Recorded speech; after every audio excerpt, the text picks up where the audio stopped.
Kwa nini? Hao hawajakukataa wewe Samuel, wamenikataa mimi Mungu, nisiwe Mungu kwao, nisiwaongoze.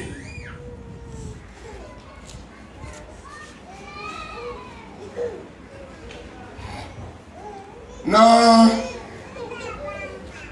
Biblia iko wazi, anachaguliwa Sauli. Sauli hatoki kwenye kabila la Yuda. Sauli anatoka kwenye kabila la Benjamin. Kanuni ya kibiblia ni kabila la Yuda tu ndio liliruhusiwa kutoa mfalme. Lakini kwa sababu watu wamemwomba mtu, hawataki Mungu awaongoze, akamleta Sauli ambaye hayuko kwenye kusudi la Mungu, akamweka mbele yao, akawaongoza. Na mwanzoni ikaonekana ya kwamba ni nzuri sana. Bwana Yesu asifiwe. Bwana Yesu asifiwe. Naomba nitegee sikio, nataka nikulete mahali uelewe. Nataka nikufikishe mahali uelewe.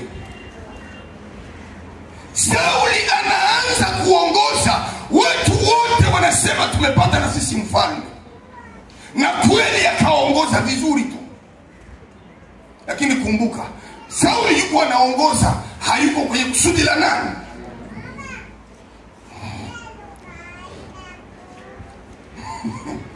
Kwa hiyo wewe kwa kiongozi mbele yetu haimaanishi ya kwamba uko kwenye kusudi la nani?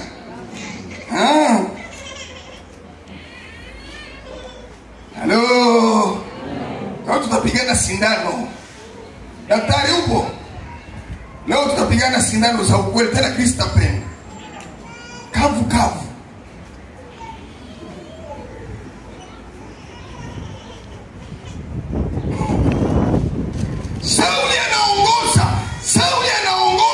Sauli anaongoza. Muda ulipofika wa Sauli ayatende mapenzi ya Mungu, Sauli hakutenda mapenzi ya Mungu. Kwa nini? Yeye mwenyewe sio mapenzi ya nani? Hilo limeingia kichwani Mungu anamwambia nenda kaue Amaleki wote. Yeye anaenda anaua Amaleki, lakini anasaza vinono. Anaangalia huyu ana shepu nzuri, weka pembeni. Huyu Mungu kaumba, uko nyuma kumekubali, uko pembeni kumekubali. Na wezaje kumpa nani? Weka pembeni. Wanaume, vipi ukikutana na mwenye shepu nzuri, bado kusudi la Mungu unasimama au unageuka nyuma kuangalia, alafu unasema jamani Mungu kaumba?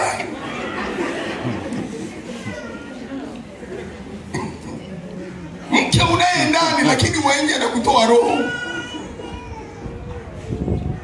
Halo. Akina baba macho yetu kwa kweli inabidi yaokoke. Wanaume, mbona mnaanza kwa wapole wanaume?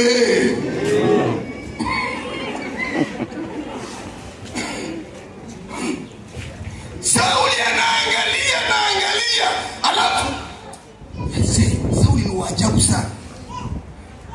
Mungu anamfunulia Samueli vilio ndani ya masikio yake. Anaenda anamwambia Sauli, ninasikia vilio. Anamwambia hivi, nimesaza haya ili nikamtolee Mungu nini? Dhabihu. Mungu alikutuma dhabihu.